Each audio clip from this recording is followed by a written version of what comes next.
बच्चों आज हम हमारे पुस्तिका की जो इकाई 4 है, सामाजिक न्याय और हाशिए की आवाज़ें, उसको शुरू करने जा रहे हैं। और इस इकाई के तहत हम 2 अध्यायों का अध्ययन करेंगे, जो हमारा अध्याय 7 यानी कि हास्यकरण की समझ, और अध्याय 8 है जिसमें हम पढ़ेंगे कि हास्यकरण से किस प्रकार से बचाव हो सकते हैं, यानी हास्यकरण से बचाव। तो ये दोनों अध्याय हम इस इकाई के तहत पढ़ेंगे, हमारी जो इकाई 4 है उसके तहत। और इसके तहत हम क्या जानेंगे कि जो असमानताएं हैं हमारे समाज में, उन असमानताओं से कौन कौन से समूह हैं, कौन कौन से समुदाय हैं जो कि जूझ रहे हैं, और उन असमानताओं से उन समुदायों के लोगों के साथ में किस तरीके का व्यवहार किया जा रहा है, और वह कौन कौन से अपने अवसरों से वंचित रह रहे हैं। ये सब चीज़ें हम इसके तहत, इस अध्याय के तहत पढ़ेंगे। तो बच्चों, जब आपने अपने समाज में या अपने आस पड़ोस में भी ये चीज़ें देखी होंगी कि हमारे समाज में बहुत सारी बातों को लेकर असमानता होती रहती है, चाहे वह घर में हो, चाहे परिवार में हो, चाहे खेल के मैदान में हो। बहुत सारी चीज़ों को लेके कई लोगों में असमानताएं होती हैं। कई बार जाति के आधार पर असमानता हो जाती है, कई बार धर्म के आधार पर, कई बार लिंग के आधार पर भी असमानता हो जाती है। हमने देखा होता है कि लड़कियां और लड़कों के बीच में जो खेल के मैदान में काफ़ी असमानताएं देखने को मिलती हैं। कुछ खेल होते हैं जो सिर्फ लड़के ही खेलते हैं, लड़कियां नहीं खेलती हैं। कुछ खेल ऐसे होते हैं, कुछ जो कार्य होते हैं जो सिर्फ लड़कियों को ही करने होते हैं, लड़कों को उनको कार्य को करने की आवश्यकता नहीं होती है। तो ये जो चीज़ें हैं, ये असमानताएं हमारे समाज में बनी हुई हैं। साथ ही बच्चों, हम ये भी देखते हैं कि कुछ लोग होते हैं जो इन असमानताओं के कारण धीरे धीरे क्या होते हैं, समाज से बिल्कुल कट जाते हैं, और समाज में उनको निर्णय करने का अधिकार प्रदान ही नहीं किया जाता। यानी कि समाज के जो बाकी लोग होते हैं वो क्या कर देते हैं, उनको बिल्कुल अपनी जगह से हटा देते हैं और केंद्र में खुद ही अपना ताकत दिखाते रहते हैं, जिसको बहुसंख्यकवाद भी कहा जाता है। तो बच्चों, यहाँ पर हम जो देख रहे हैं वो सामाजिक रूप से हाशिए पर होने वाले का क्या मतलब होता है। हाशिए का मतलब क्या होता है, क्योंकि हमारे पाठ का नाम भी है हास्यकरण की समझ। तो बच्चों, हास्यकरण की समझ को हम बहुत छोटे से एक उदाहरण से समझ सकते हैं। आपने अपनी पुस्तिका के अंदर क्या अपना आप कोई भी नोटबुक का आपने पेज देखा होगा। उस पेज में क्या होता है बच्चों, पेज के अंदर इस तरीके से तो लाइनें बनी हुई होती हैं, ठीक है, ऐसे ही लाइनें बनी हुई होती हैं।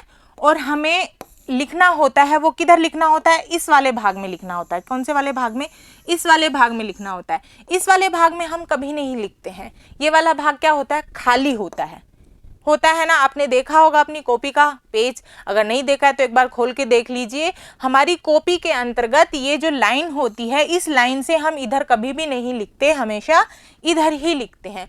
ये पेज हमेशा क्या होता है, खाली होता है। और इस खाली पेज को हाशिया कहा जाता है। क्या कहा जाता है, हाशिया। यानी हाशिए का मतलब, यानी कि इस पेज को खिसका के एक तरफ कर दिया जाता है और इसको बिल्कुल खाली छोड़ दिया जाता है। इसका कोई भी उपयोग नहीं होता है। उपयोग हमेशा इस वाले पेज का होता है, लिखने का काम इसी में होता है। इसकी कोई महत्व नहीं मानता, ये बिल्कुल महत्वहीन हो जाता है। तो बिल्कुल बच्चों, इस उदाहरण से हम हास्यकरण को समझने का प्रयास करते हैं। समाज के अंदर भी कुछ लोग होते हैं, जो लोग क्या होते हैं कि अपने आप को मुख्य भूमिका में रख देते हैं, ठीक है। और मुख्य भूमिका में जो लोग कमजोर होते हैं, या संख्या में कम होते हैं, या आर्थिक रूप से कमजोर होते हैं, या सामाजिक रूप से कमजोर होते हैं, उन लोगों को क्या करते हैं, हाशिए पे खिसका देते हैं। यानी कि धीरे धीरे समाज से काट के एक तरफ कर देते हैं, और उनको समाज में किसी भी प्रकार की हिस्सेदारी लेने का उनको अधिकार ही प्रदान नहीं किया जाता है, ठीक है। तो ऐसे स्थिति में क्या कहा जाता है, जो लोग बिल्कुल समाज के अधिकारों से बिल्कुल हट गए हैं, उनको कहते हैं हम हाशिया लोग। क्या कहते हैं उनको, जो कि हाशिया का शिकार हुए हैं, उनको हम कहते हैं जो हाशिया जन कहा जाता है, ठीक है। अब ये समुदाय कौन से हैं, जो समाज के द्वारा, समाज के ताकतवर लोगों के द्वारा जिनके साथ में क्या किया जा रहा है, हास्यकरण किया जा रहा है, यानी कि उनको समाज की मुख्य धारा से काट कर एक तरफ पटका जा रहा है। तो वो समूह कौन से हैं, और ऐसे कौन से कारण हैं जिनके आधार पर उनके साथ में ऐसा असमानता का व्यवहार हो रहा है। यही सब किस में पढ़ेंगे हम, हास्यकरण के अंतर्गत। तो हाशिए से तात्पर्य आप समझ गए होंगे कि क्या मतलब होता है। एक बार इसका अर्थ समझ लेते हैं। हाशियाई का मतलब होता है जिसे किनारे या हाशिए पर ढकेल दिया जाए, जिसे कहाँ किनारे पे ढकेल दिया जाए। ऐसे में वह व्यक्ति केंद्र या मुख्य धारा में नहीं रहता है। क्या होता है, केंद्र में नहीं होता है, मुख्य रूप से समाज के अंतर्गत वो कोई भी कार्य नहीं करता है, बल्कि बाकी लोग ही समाज के सारी जिम्मेदारियों को निभाते हैं। समाज में ऐसे समूह या समुदाय हो सकते हैं जिन्हें इस तरह की बेदखली का क्या करता है, एहसास रहता है। बहुत सारे ऐसे समूह हैं, ऐसे समाज हैं, ऐसे लोग हैं जिनको हाशियाकरण के जो बेदखली का एहसास तो होता है, लेकिन वो बेचारे कुछ कर नहीं पाते, वो मजबूर से महसूस करते हैं अपने आप को। हाशियाई जो व्यक्ति या समूह होता है इसे अपना भाग्य समझ लेता है और यह एहसास उसे संसाधनों और मौकों का फायदा उठाने से रोक देता है। देखो क्या होता है, जब धीरे धीरे किसी को बार बार ये एक तरफ समाज से काट दिया जाता है, यानी कि समाज की किसी भी जिम्मेदारी में जब किसी भी व्यक्ति को हिस्सा नहीं लेने दिया जाता है, उसे बार बार ये कहा जाता है कि आप तो इसके काबिल नहीं हो, आप में ये योग्यता नहीं है, तो उस व्यक्ति या फिर उस समाज में धीरे धीरे क्या हो जाएगा, उस समूह को अपने आप में ये लगने लग जाएगा तो मेरा तो भाग्य ही खराब है, मुझे तो कभी भगवान ने बनाया ही ऐसा है, मुझे कभी मौका मिलता ही नहीं है, मैं तो इसके काबिल ही नहीं हूँ, मैं तो ये कर ही नहीं सकता, ये काम तो इन लोगों का है, ये काम तो ताकतवर लोगों का है। तो वो धीरे धीरे धीरे उस व्यक्ति और उस पूरे समूह में एक हीन भावना आ जाती है और उस हीन भावना के कारण ही वह इस सब चीज़ों को अपना भाग्य समझ लेता है। भाग्य कैसे समझता है, हम अक्सर सुनते हैं कि मेरे तो भाग्य में ही ऐसा लिखा है, इसीलिए मेरे साथ में ऐसा हो रहा है। अधिकतर महिलाएं जो होती हैं वो अक्सर कहती हैं कि मेरे भाग्य में तो रोटी बेलना ही लिखा हुआ है। क्यों? क्योंकि लगातार उनको घर का काम करते रहने से उनकी मानसिकता यही बन जाती है कि मैं सिर्फ घरेलू काम करने के लिए ही पैदा हुई हूँ। इसी तरीके से और भी समाज के लोग होते हैं जो भी अपने आप को यही समझ लेते हैं कि मेरा तो भाग्य ही ऐसा है। और ऐसा समझ लेने से क्या होता है, जो समाज के संसाधन होते हैं और जो अवसर होते हैं, जो मौके होते हैं आगे बढ़ने के लिए, उन्नति करने के लिए, अपने आप का विकास करने के लिए, उन मौकों से वो हाथ धो बैठते हैं और वो अवसर आने के बाद में भी उन अवसरों का वो फायदा नहीं उठा पाते हैं।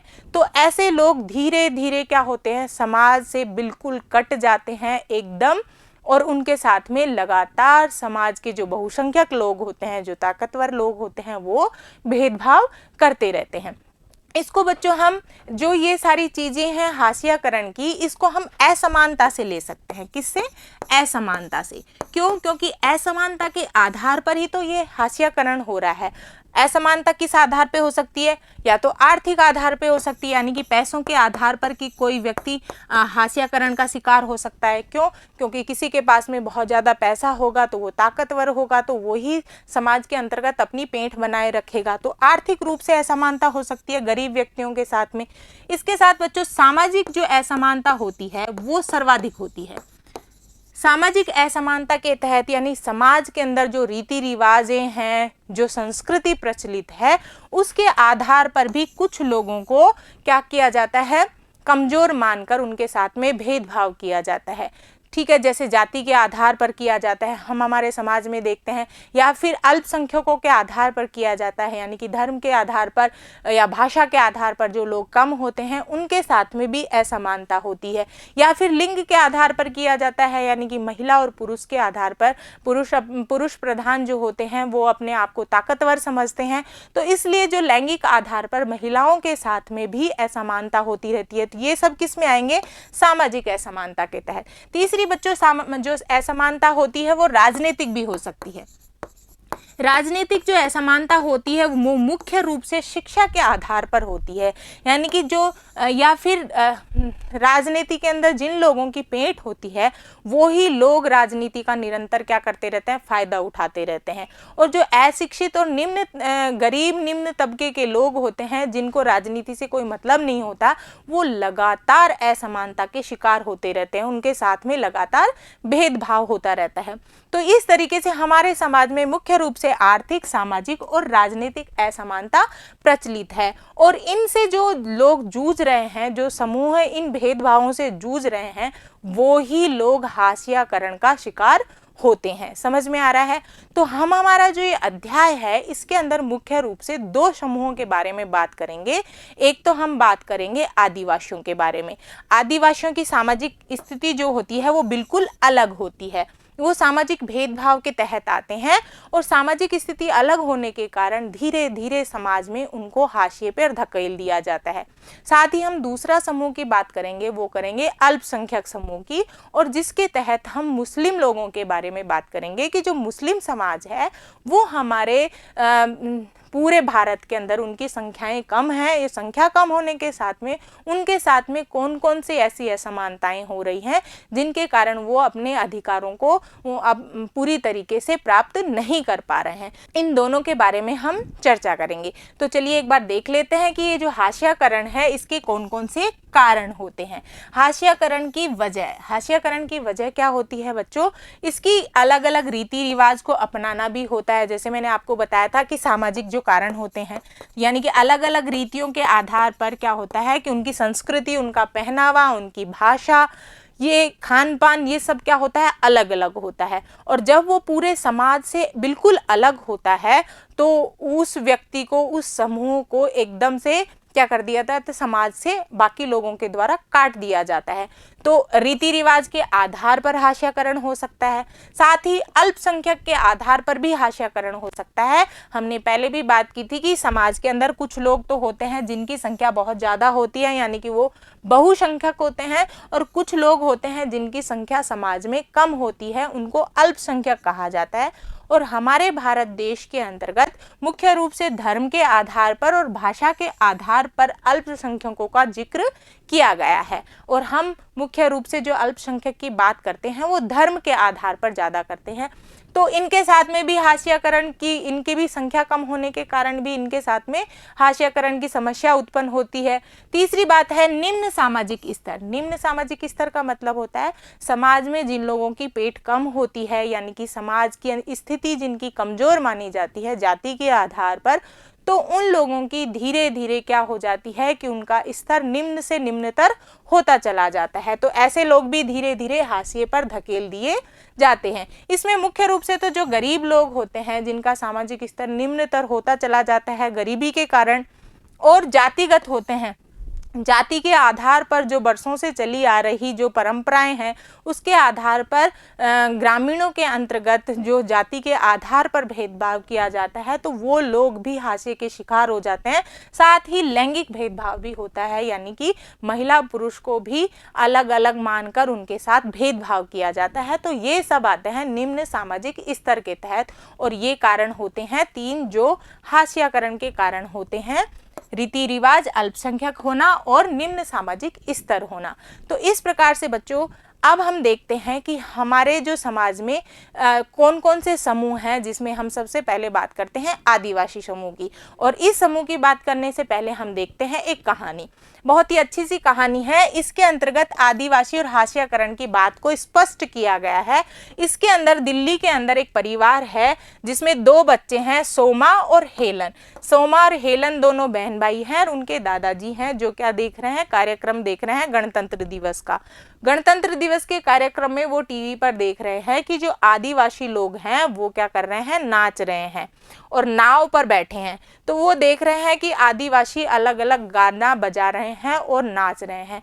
तो ऐसी स्थिति में बच्चों के मन में जिज्ञासा उत्पन्न होती है और वो कहते हैं कि दादाजी, हम आदिवासियों को हमेशा नाचते हुए ही क्यों दिखाया जाता है, रंग बिरंगे कपड़ों में ही क्यों दिखाया जाता है? लोगों के मन में यही छवि बन गई है कि जो आदिवासी होते हैं वो क्या करते हैं, नाचते रहते हैं और अलग अलग कपड़े पहनते हैं। ठीक है, तो दादाजी एक बात बताते हैं कि चलो मैं आपको अपनी पूरी कहानी बताता हूँ, और फिर दादाजी अपनी पूरी बात बताते हैं कि वो किस तरीके से आदिवासी जीवन को छोड़कर शहर दिल्ली में आकर बसे।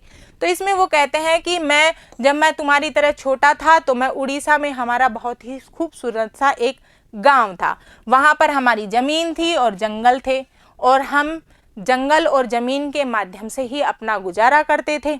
ठीक है, ये किसके, ये दादाजी कह रहे हैं। तभी अचानक से एक घटना हुई। घटना क्या हुई भाई, जंगल हमारे नहीं है ये कहा गया वन विभाग के माध्यम से, यानी कि वन विभाग के अधिकारी आते हैं और आने के बाद में जो अफसर और ठेकेदार होते हैं वो जंगलों को किससे, आदिवासी लोगों से छीन लेते हैं। और छीनने के बाद में जंगलों को बचाने के लिए जब ये आदिवासी लोग, जो ये दादाजी के परिवार वाले या बाकी लोग जब उनका सामना करते हैं तो उनकी पिटाई की जाती है और उनको जेल में बंद कर दिया जाता है। जब अदालत में घसीटा जाता है वहाँ न तो उन्हें वकील मिलते हैं क्योंकि वो लोग अशिक्षित होते हैं, तो उनको इस पूरी प्रक्रिया का पता नहीं होता है, तो उन्हें वकील भी नहीं मिलते और मुकदमा खुद लड़ नहीं सकते क्योंकि उनको इतना ज्ञान नहीं होता है। तो इस प्रकार से धीरे धीरे भाई बच्चों क्या होता है कि उस पूरे जंगल के क्षेत्र में, उड़ीसा के जंगल के क्षेत्र में आसपास के जो कंपनी वाले लोग होते हैं, वन विभाग वाले, वो धीरे धीरे आप देख रहे हैं गाड़ी चलाकर उसको साफ कर देते हैं और वहाँ पर उद्योग धंधे लगाना प्रारंभ कर देते हैं। फिर धीरे धीरे अधिकारी लोग आते हैं और वहाँ के गांव के लोगों से ज़मीन को जबरन छीन लेते हैं और अंगूठा लगवा लेते हैं। इन लोगों को अशिक्षा के कारण इनको पता नहीं होता कि अंगूठा लगाने का मतलब क्या होता है, और इस प्रकार से आप देख सकते हैं कि आदिवासी जो भूमि होता है उसका अधिग्रहण कर लिया जाता है वन विभाग के अधिकारियों के द्वारा, और ये उड़ीसा के आदिवासी धीरे धीरे क्या हो जाते हैं, उस जगह से बिल्कुल निकल जाते हैं, बेदखल हो जाते हैं और बेघर हो जाते हैं। बेघर होने के बाद में जब दादाजी कहते हैं कि उसके बाद में क्या होता है कि कुछ लोग, मुट्ठी भर लोग होते हैं, वो नौकरी लगते हैं और उसी नौकरी के तहत तुम्हारे पिताजी भी नौकरी लगे और दिल्ली में आकर बस गए। ठीक है, तो ये इस तरीके से दिल्ली में आकर बस जाते हैं। लेकिन आज भी लोग इन्हें उनकी संस्कृति के आधार पर पिछड़ा हुआ मानते हैं। क्यों? क्योंकि उनको पूरी तरीके से हिंदी नहीं बोलनी आती थी दिल्ली में आने के बाद, तो लोग उनको उनकी भाषा के आधार पर, उनके पहनावे के आधार पर उनको क्या मान लेते थे, पिछड़ा हुआ मान लेते थे। लेकिन अभी जो शोभा है वो क्या कर रही है, धीरे धीरे वो पढ़ाई कर रही है, तो उसको अब हिंदी का भी ज्ञान हो रहा है, अंग्रेजी का भी ज्ञान हो रहा है। तो इस प्रकार से ये दोनों बच्चे होते हैं, ये पूरी कहानी अपनी दादाजी के माध्यम से सुनते हैं कि किस तरीके से उड़ीसा के आदिवासी लोगों का वन विभागों के माध्यम से उनको बेदखल किया गया। तो ये पूरी जो कहानी होती है ये चलती है बच्चों। ठीक है, अब हम देखते हैं कि ये जो आदिवासी लोग, जो बार बार में जिक्र आ रहा है आदिवासी आदिवासी, आदिवासी होते कौन है? आदिवासी जो शब्द है बच्चों उसका मतलब होता है मूल निवासी। आदि, आदि और वासी, ये दो शब्द से मिलकर बना है। आदि का मतलब होता है सबसे प्राचीन। आदि का मतलब क्या होता है? प्राचीन। हम कहते हैं ना आदिकाल से चला आ रहा है, तो आदि का मतलब होता है प्राचीन, और वासी का मतलब होता है रहने वाले। वासी का मतलब क्या होता है? रहने वाले। यानी आदिवासी का मतलब होता है प्राचीन समय से जो जहां पर रह रहा है, यानी कि मूल निवासी। उस मूल निवासी को आदिवासी कहा जाता है। तो ये जो समूह है ये बहुत प्राचीन समय से जिस जगह पे रह रहे होते हैं जंगलों में, तो इनको ही आदिवासी के नाम से जाना जाता है। ये जंगलों के साथ जीते आए हैं और आज भी उसी तरह जी रहे हैं। इन आदिवासियों की जो पूरा जीवन होता है बच्चों, ये सिर्फ और सिर्फ जंगलों पर निर्भर होता है। इसीलिए इनको वन पुत्र कहा जाता है, जंगल के पुत्र कहा जाता है। महात्मा गांधी ने तो इन्हें गिरिपुत्र कहा था, यानी क्योंकि ये जंगलों में और पहाड़ों पर भी रहते हैं, तो महात्मा गांधी ने इन्हें गिरिपुत्र भी कहा था। क्यों? क्योंकि ये पूरे जंगलों में ही अपना जीवन यापन करते हैं, बाहर की दुनिया से इनको कोई मतलब नहीं रहता। जंगल की जड़ी बूटियों से ये अपना जीवन चलाते हैं, साथ ही वहीं पर ये खेती बाड़ी करते हैं। वहीं की जो हवा होती है और जो जल होता है, जो मिट्टी होती है, वो ही इनका जीवन होता है। हमारे भारत की अगर हम बात करते हैं तो भारत में जो आदिवासी लोगों को जनजाति के नाम से भी जाना जाता है। किसके नाम से? जनजाति के नाम से। हमारी 5वीं अनुसूची में, यानी कि हमारी जो 5वीं अनुसूची है उसके अंतर्गत जनजाति का जिक्र किया गया है। शायद आपने अनुसूचित जनजाति शब्द सुना होगा। आपने अनुसूचित जनजाति का शब्द बार बार हमारे जब भी कोई कार्य होता है, विद्यालय में भी फॉर्म भरवाए जाते हैं, तो उसमें अनुसूचित जाति शब्द आता है फॉर्म के अंदर। तो वह क्या होता है, सरकारी दस्तावेजों में आदिवासियों के लिए इसी शब्द का उपयोग किया जाता है। यानी कि अनुसूचित जनजाति शब्द किसके लिए आता है? मुख्य रूप से आदिवासी लोगों के लिए ही आता है। आदिवासी समुदायों की एक सरकारी सूची भी बनाई गई है। अनुसूचित जनजातियों की कई बार अनुसूचित जातियों के साथ मिलाकर भी देखा जाता है। बच्चों, हमारे जो संविधान के तहत सूचियां बनाई गई हैं, जिसके तहत हम अनुसूचित जनजाति की बात करते हैं, अनुसूचित जनजाति, जनजाति का तो मतलब क्या होता है, इसका मतलब होता है जिसको हम एसटी कहते हैं, यानी कि इस जनजाति के तहत कौन आते हैं, ये आदिवासी लोग आते हैं। ठीक है। दूसरी हमारी जो कैटेगरी आती है, यानी कि सूची होती है, उसमें होती है अनुसूचित जाति।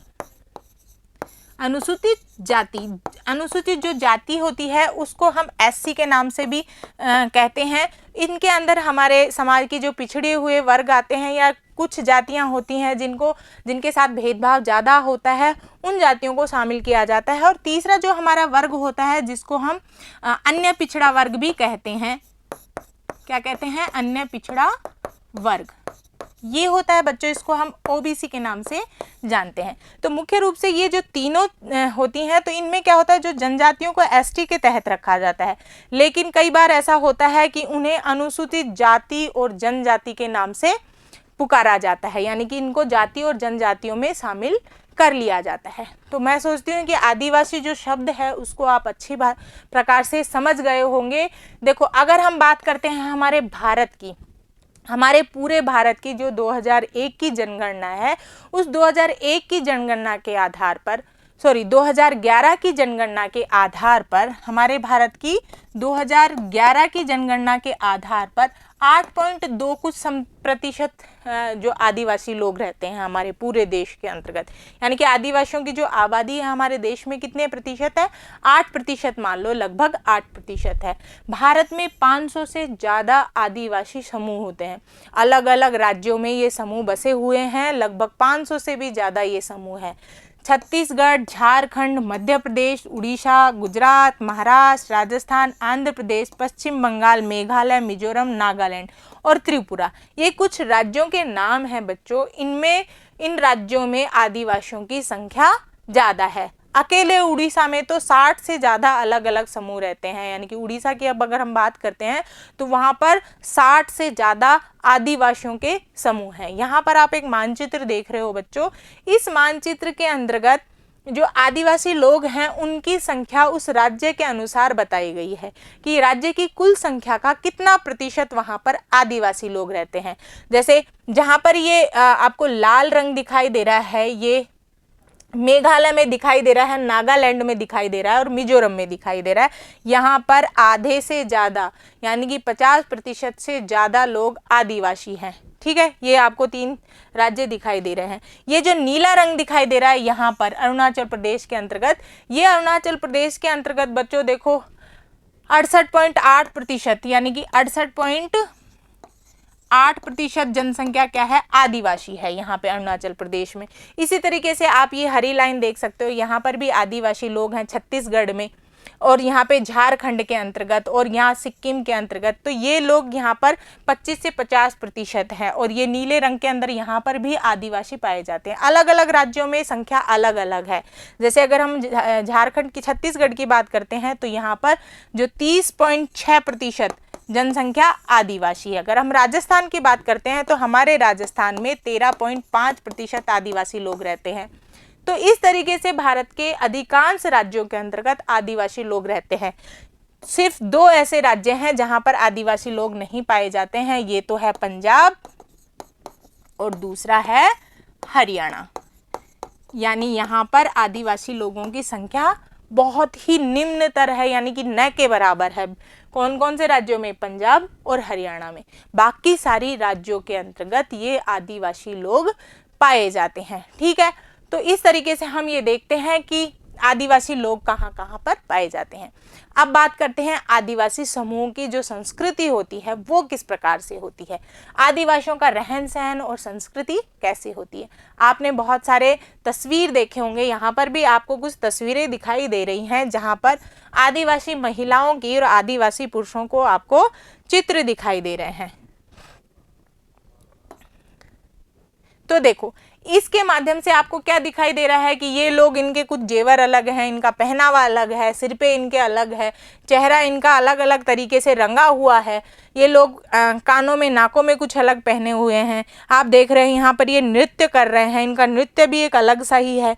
तो ये इसमें आप इन आदिवासियों की संस्कृति देख सकते हैं। बच्चों, संस्कृति के अंदर अगर हम धार्मिक संस्कृति की या धार्मिक जीवन की बात करते हैं तो आदिवासी लोग जो होते हैं इनका धार्मिक जीवन अलग होता है, यानी कि इनके धर्म भी बिल्कुल अलग होते हैं, जिनको जनजातीय या आदिवासी धर्म कहा जाता है। ये जो धर्म होते हैं, सामान्य धर्म जैसे हिंदू, मुस्लिम, ईसाई, बौद्ध, जैन, इनसे बिल्कुल अलग होते हैं। इनको अपने खुद के ही धर्म होते हैं। आदिवासी धर्म के अंतर्गत क्या होता है बच्चों कि ये किसी भगवान की पूजा नहीं करते, बल्कि जंगल के अंतर्गत जो जल है, नदियां हैं, पहाड़ हैं, पेड़ हैं, उन्हीं की ये पूजा करते हैं, पर्वतों की।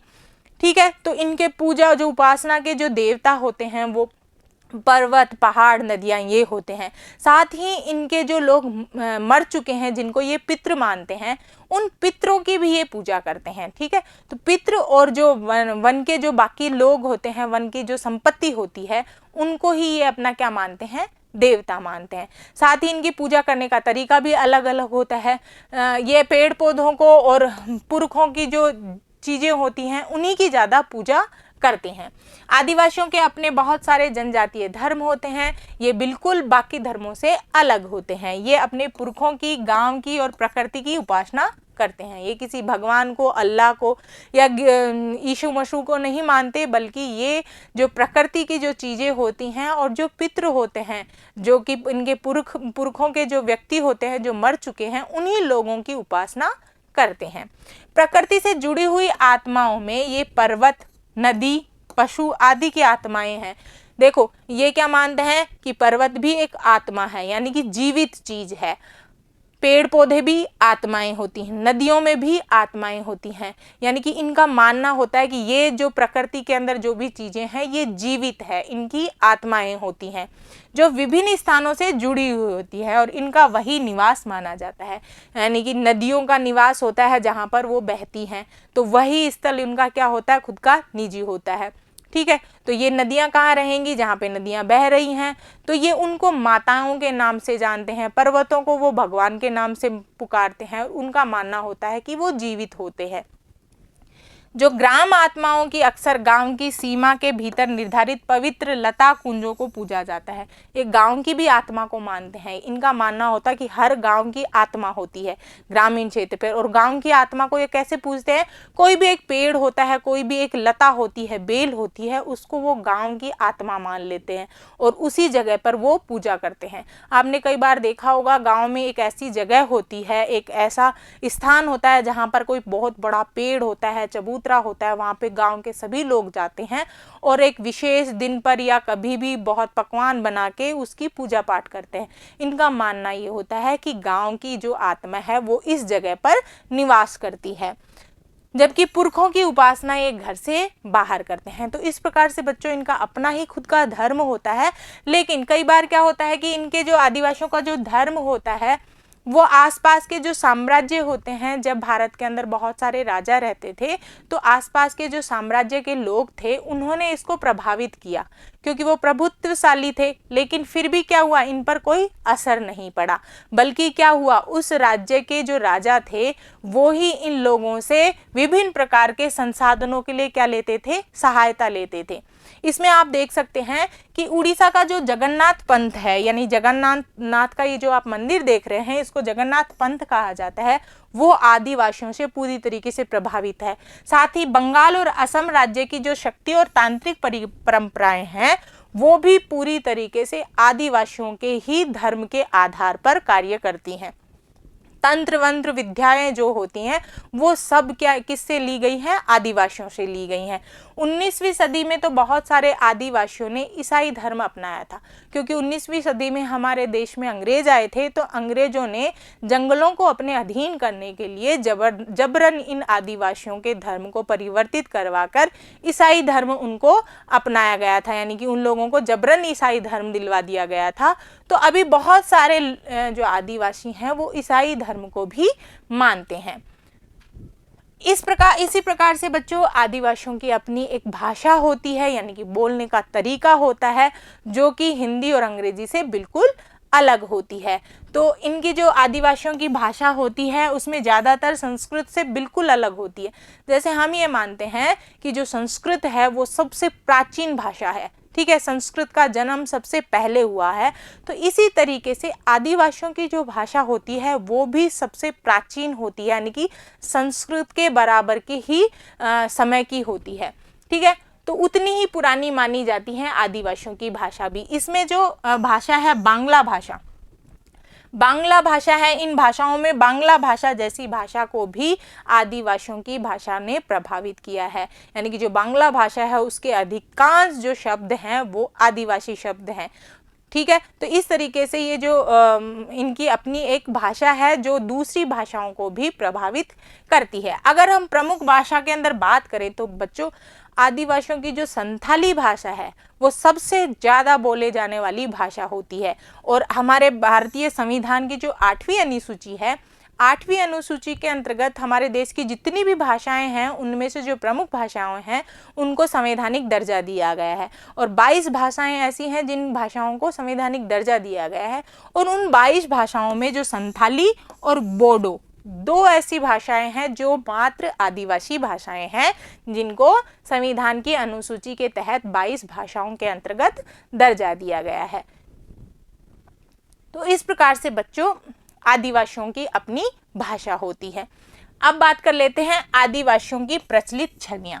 अब देखो, हमने देखा कि इनका अपना एक तरीका होता है धर्म का, उपासना करने का, इनकी भाषा भी अलग होती है, साथ ही इनका पहनावा भी अलग होता है। ये रंग बिरंगे कपड़े पहनते हैं, ठीक है, जो क्योंकि ये जंगलों के, इनको जंगल पुत्र कहा जाता है। तो जंगलों में जितनी चीज़ें होती हैं जैसे पंख होते हैं या हड्डियां होती हैं, तो उन लोगों को ये क्या करते हैं, आभूषण बना लेते हैं, यानी पंख के जो मुकुट बनाकर पहनते हैं, हड्डियों से ये जेवर बनाकर पहनते हैं, ठीक है। तो इनका जो पहनावा भी होता है वो भी बिल्कुल अलग होता है, जो कि समाज के बाकी लोगों से एकदम अद्भुत सा नजर आता है।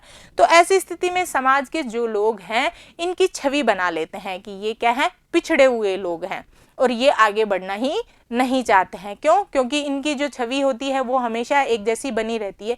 ये अपनी संस्कृति को पकड़े रखना चाहते हैं, इसलिए वैसे ही चीज़ें ये पहनते रहते हैं, अपनी भाषा को भी बोलते रहते हैं।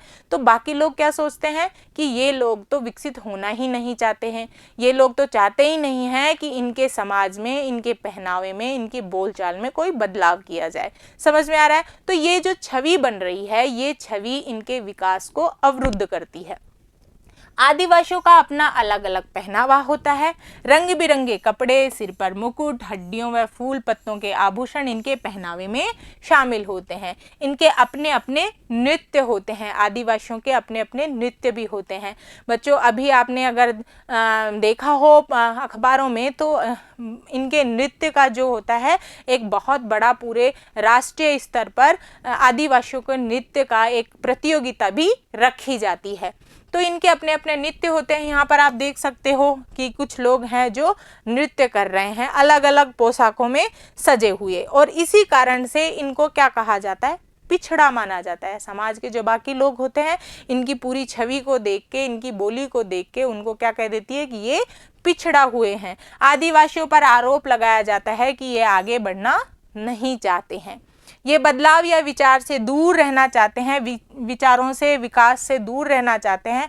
इन छवियों में देखते चले जाने के कारण इन समुदायों को अक्सर भेदभाव सहना पड़ता है। इनकी इन्हीं पहनावे, इन्हीं संस्कृति, इन्हीं भाषा के कारण इनको लगातार समाज के अंतर्गत बाकी लोगों के द्वारा भेदभाव सहना पड़ता है। तो आदिवासियों का विकास अवरुद्ध हो जाता है बच्चों। अब हम ये देखते हैं कि आदिवासियों का जो विकास है इसके अलावा और कौन सी चीज़ों से इनका विकास रुका हुआ है। बच्चों हमें पता है कि जो आदिवासी लोग होते हैं वो कहाँ रहते हैं, जंगलों में, और इनको जंगल पुत्र कहा जाता है, इनको वन पुत्र कहा जाता है, क्योंकि जंगल ही इनका जीवन होता है। तो ऐसी स्थिति में क्या होता है, इनका पूरा आधार किस पर टिका हुआ होता है जीवन का, जंगल पर, जमीन पर और जल पर, यानी कि जल, जमीन और जंगल पर इनका पूरा जीवन का आधार टिका होता है। 19वीं सदी के मध्य तक, यानी कि जब 19वीं हमारे अंग्रेज आने से पहले पूरी तरीके से आदिवासियों का ही जंगलों पर क्या था, अधिकार था, पूरी तरीके से आधिपत्य आदिवासियों का था जंगलों पर। लेकिन धीरे धीरे क्या हुआ, अंग्रेजों के आने के बाद में भी इन लोगों का वहाँ पर अधिकार बना रहा और ये लोग वहाँ की जो जड़ी बूटियाँ हैं, वहाँ के जो वनस्पति के अंतर्गत जो भी महत्वपूर्ण चीज़ें होती हैं उनसे ये बहुत अच्छी तरीके से वाकिफ़ होते हैं। ठीक है, जड़ी बूटियों के बारे में, पहाड़ों के बारे में, पानी के बारे में ये बहुत अच्छा ज्ञान रखते हैं बच्चों, तो ये वहाँ के बहुत बड़े ज्ञाता होते हैं। लेकिन धीरे धीरे क्या हुआ भाई, आदिवासी समुदाय, रियासतें आई, रजवाड़े आए और रजवाड़े आने के बाद में धीरे धीरे वन संसाधनों के कारण इनको वहाँ के जो वन संसाधन थे यानी कि लकड़ियाँ थी, जड़ी बूटियाँ थी, उनको लेने के कारण धीरे धीरे इन लोगों को वहाँ से विस्थापित कर दिया गया, यानी कि यहाँ वहाँ से धीरे धीरे निकाल दिया गया। वर्तमान में आदिवासियों को हाशियाई और शक्तिहीन समुदाय के रूप में देखा जाता है। धीरे धीरे समुदाय के माध्यम से जब इनको जंगल की जो कीमती चीज़ें थी उनको प्राप्त करने के लिए इनको वहाँ से बिल्कुल उजाड़ दिया गया। हमने पहले भी देखा था कि किस प्रकार से सोहा के जो दादाजी थे उनको उड़ीसा के जंगलों से विस्थापित कर दिया था। तो इस तरीके से इनका विकास अवरुद्ध हो रहा है और औपनिवेशिक शासन से पहले आदिवासी समुदाय कबीलों में जीवन जीते थे और स्थानांतरित खेती करते थे। औपनिवेशिक का मतलब अंग्रेजों के आने से पहले भी ये जो आदिवासी लोग थे ये क्या करते थे, कबीलों के अंतर्गत रहते थे और एक जगह पर नहीं रहते थे। एक जगह पे क्यों नहीं रहते थे, क्योंकि जंगल में जब ये एक जगह पे रहते थे वहाँ का जो संसाधन था, खाने पीने की चीज़ें थी, फल फूल थे, वो जब ख़त्म हो जाते थे तो वो उस जगह को छोड़कर दूसरी जगह पे चले जाते थे और स्थानांतरित खेती करते थे। स्थानांतरित खेती का मतलब क्या होता है बच्चों, कि जब एक जगह पर खेती की जाती है और वहाँ की उपजाऊ मिट्टी का जो उपजाऊ तत्व होते हैं वो ख़त्म हो जाते हैं कुछ 1 साल में 2 साल में, तो फिर उस जगह को छोड़ दिया जाता है और फिर किसी दूसरी जगह पर जाकर खेती की जाती है। तो पहले ये लोग ऐसे ही रहते थे, कबीले में रहते थे, कोई एक गांव बस्ती बसाकर नहीं रहते थे और फिर ये अलग अलग जगहों पर घूमते रहते थे। यहाँ पर आप देख सकते हो आदिवासी समुदाय के लोग हैं वो अपने अलग अलग जगह पे जा रहे हैं। साथ ही स्थानांतरित खेती के लिए, स्थानांतरित खेती के अंतर्गत ये पेड़ों को काट के ज़मीन तैयार कर रहे हैं और इस ज़मीन पर फिर ये क्या करते हैं, खेती उगाते हैं अलग अलग जगह पे। तो इस तरीके से आदिवासी लोग क्या करते थे, अपना जीवन यापन करते थे। अब देखते हैं बढ़ते विकास से जो ये आदिवासियों का जीवन है उस पर किस प्रकार से संकट आ गया है। 200 सालों में आए आर्थिक बदलाव और वन नीतियों और राज्य व निजी उद्योगों के राजनीतिक दबाव की वजह से इन लोगों को बागानों, निर्माण स्थलों, उद्योगों और घरों में नौकरी करने के लिए ढकेला जा रहा है। धीरे धीरे जब विकास की ओर बढ़ते हैं तो जंगलों को काटने का कार्य किया जाता है, वहाँ पर कारखाने बनाने के लिए, सड़क बनाने के लिए, कोई बड़ा मैदान बनाने के लिए, और जंगल में रहने वाले जो ये आदिवासी लोग हैं इनको वहाँ से क्या किया जाता है, धकेल दिया जाता है। फिर ये लोग मजबूर हो जाते हैं कोई छोटा मोटा धंधा करने के लिए, कोई उद्योग के अंतर्गत मजदूरी करने के लिए, और ये फिर किधर पलायन करते हैं, शहरों की ओर ये लोग पलायन करते हैं, जिससे धीरे धीरे इनकी जो संस्कृति है, जो आदिवासी संस्कृति है, वो क्या हो रही है, धूमिल हो रही है। उनका आज वन क्षेत्र पर नियंत्रण नहीं रहा है और जंगल के पुत्रों को के जो घर हैं वन उनसे निरंतर नष्ट किया जा रहा है। इसीलिए बच्चों आदिवासियों को जब वहाँ से निष्कासित कर दिया जाता है तो धीरे धीरे अब वन भी नष्ट होते जा रहे हैं। ताकतवर लोगों के द्वारा अपने फायदे के लिए इमारती लकड़ी, खेती, औद्योगिक परियोजनाओं और जनजातीय भूमि पर जबरन कब्जा किया जा रहा है। क्यों? इमारती लकड़ी लेनी है, वहाँ पर खेती करनी है, या फिर कोई उद्योग लगाना है या सड़क बनानी है, इसलिए वहाँ की जो ज़मीन है उस पर जबरन कब्जा किया जा रहा है। सरकारी आंकड़ों से पता चलता है कि खनन परियोजनाओं के कारण विस्थापित होने वाले 50% से ज़्यादा केवल आदिवासी लोग हैं। ताज़ा सर्वेक्षण रिपोर्ट से पता चलता है कि आंध्र प्रदेश, छत्तीसगढ़ और उड़ीसा और झारखंड में विस्थापित लोगों की जो प्रतिशत है वो कितना है, 79% है। 79% आदिवासियों को वहाँ से विस्थापित कर दिया गया है। कहाँ? छत्तीसगढ़, उड़ीसा और झारखंड, आंध्र प्रदेश राज्यों से। पूर्वोत्तर भारत में आदिवासियों की जमीन सशस्त्र बलों और उनके बीच चलने वाले टकरावों में बिंधी हुई है। पूर्वोत्तर जो राज्य हैं हमारे अरुणाचल प्रदेश और मिजोरम, सिक्किम जो हैं, वहाँ पर लगातार जो सशस्त्र बल के जो सैनिक हैं उन लोगों के बीच में इनकी ज़मीन को घेरा हुआ है। उन लोगों ने उस पर अपने जो भी सैनिक कार्यक्रम हैं वो चलाते हैं, तो इससे भी उनकी ज़मीन बिंधी हुई है। भारत में 104 राष्ट्रीय पार्क हैं और लगभग 543 वन्यजीव अभ्यारण्य हैं, जिनके क्षेत्र जो कि मूल रूप से आदिवासी हैं वो पूरे क्या है वन पार्कों में और अभ्यारण्यों के अंतर्गत भी इनकी पूरी ज़मीन ले ली गई है। अब उन्हें वहाँ से उजाड़ दिया गया है। अगर वे जंगलों की तरफ जाने की कोशिश भी करते हैं तो उनको घुसपैठिया मानकर उनको दंड दिया जाता है, इसलिए बेचारे वो वहाँ पर जा भी नहीं पाते। तो इस तरीके से आप बच्चों देख रहे हो कि किस तरीके से आदिवासियों को धीरे धीरे अपने ही वनों से बाहर निकाल फेंका है। अब क्या हो रहा है, इससे उनके जीवन पे बहुत प्रभाव पड़ रहा है, यानी हाशियाकरण के शिकार होने से आदिवासियों का जो जीवन प्रभावित हो रहा है वो क्या हो रहा है, जल जमीन जंगल से बिछड़ने से आदिवासी समुदाय आजीविका व भोजन के मुख्य स्रोतों से वंचित हो गए हैं, बिल्कुल बेघर, और इनकी आजीविका भी पूरी तरीके से छिन गई है, ये बिल्कुल बेघर हो गए हैं। व्यवसाय की तलाश में अब ये क्या करने लगे हैं, शहरों की तरफ पलायन करने लगे हैं, और वहाँ पर भी इनको उचित व्यवसाय नहीं मिल पाता है क्योंकि इनमें अभी भी अशिक्षा है और ये पूरी तरीके से तकनीकी का ज्ञान नहीं रखते हैं। आदिवासी संस्कृति नष्ट हो गई है, रीति रिवाज परंपराएं धीरे धीरे धीरे धीरे इनका क्या हो रहा है, विनाश होता जा रहा है।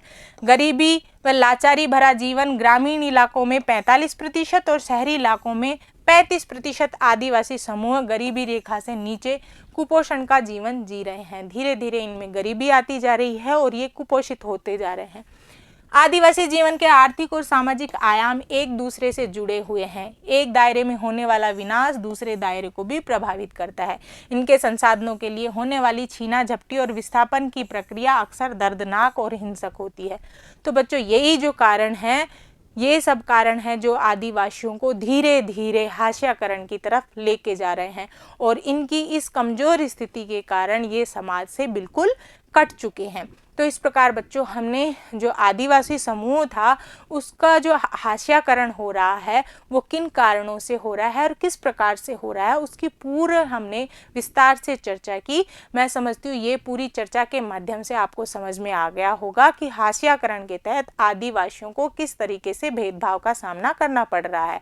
अगले हम भाग के अंतर्गत जानेंगे कि आदिवासियों के अलावा जो अल्पसंख्यक वर्ग है, मुस्लिम वर्ग, वो किस प्रकार से हाशियाकरण का शिकार हो रहा है।